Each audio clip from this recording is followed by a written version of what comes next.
Now, the next 4 principles that I'm going to give you are very important ones, and there are going to be 4 different ways of looking at the purpose of life. What is the purpose of life?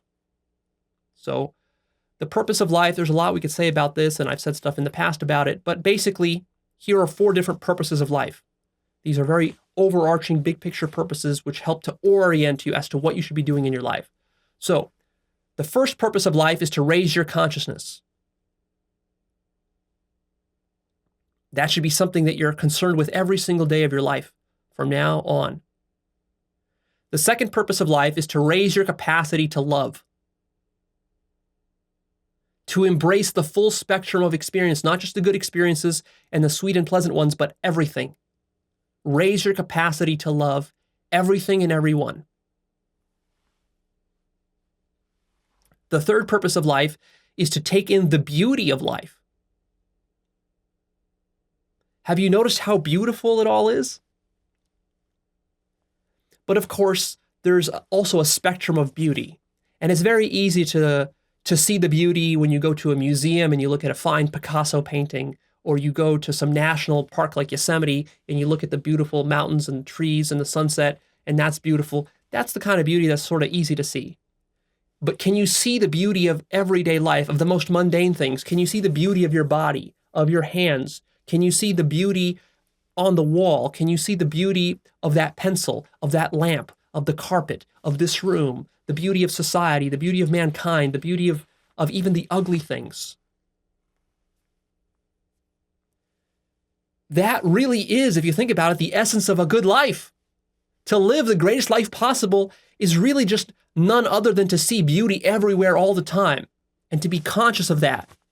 But you have to train yourself, because society has trained you to be judgmental and to pick and choose and to not like the ugly stuff and to only like 1% of the full spectrum of all the stuff that there is to love. That requires surrendering your ego. See, the ego doesn't want to love and see the beauty of everything. It wants to cherry pick.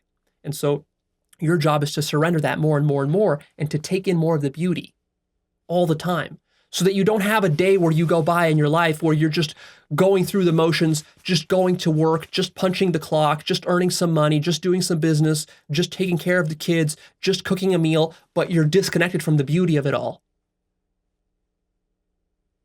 And that's what very careful observation and meditation will ultimately teach you, is they will teach you the beauty of the most simple things. Just like looking at your hands and seeing the enormous beauty in the design of your hands and how they function. You know, you can sit there for hours marveling at this, but only after enormous training. That doesn't come to you from a diet of playing video games and watching Netflix for your whole life. You know, you're not going to be able to do that. It'll take years to untrain yourself from that Netflix video game diet to be able to see the beauty of very simple things. You know, the average person, when they're walking on the sidewalk and they see some dog poo, they can't see the beauty in that. And you need to train yourself to see the beauty in that. And whatever it takes that you need to surrender to see the beauty in that, that's your work. That's one of your highest purposes in life. You know, I was driving yesterday late at night, like I like to do. I drive around Las Vegas late at night, just looking at the lights and just contemplating and meditating while I drive. Actually, I love to meditate while I drive the most. And so I do this whole loop around Las Vegas. It takes about an hour and a half. It's probably like 80 miles or so. I drive around the entire city late at night. And I was driving, and then there was like some part on the road where I usually drive where there was like construction going on. And I got annoyed by that. I'm thinking like, oh, I got this peaceful drive and now I have to deal with all this construction nonsense that's happening late at night. But then I also realized like, oh, wait a minute. Why am I not taking in the beauty of all of this? I mean, it's beautiful. Like the construction signs, there's certain beauty to them, and people working, you know, the way they're constructing this off-ramp or on-ramp or whatever it is. Like there's a certain beauty to that. And then you kind of just see that, oh, this is society. It's sort of like almost like ants working on the little ant colony, you know, building something.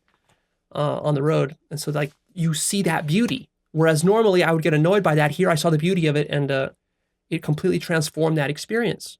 So you need to get good at doing that all the time in more and more difficult situations. You know, it's very difficult to see the beauty when you're dealing with a situation that is affecting your survival needs.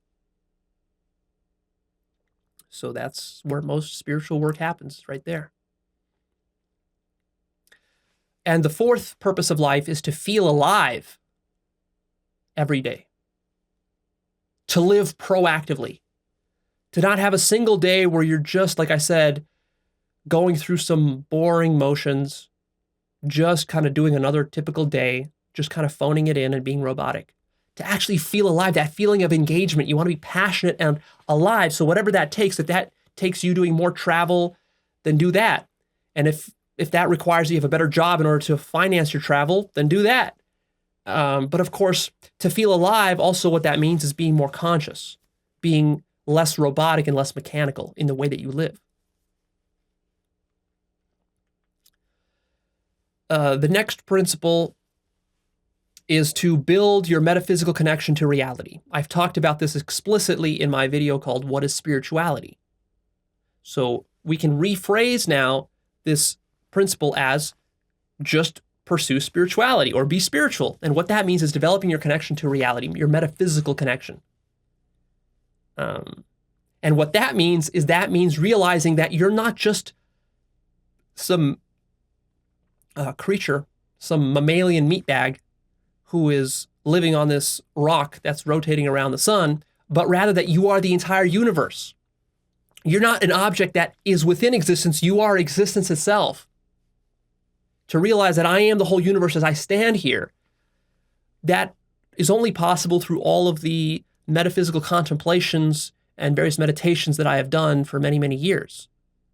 And that is starting to develop within me, and it's only going to develop more and more and more. And the more that happens, the better your life becomes, because now you feel like life is not just about living and surviving and doing chores for people, but it's really just about connecting more and more with yourself as the entire universe and being more conscious of that.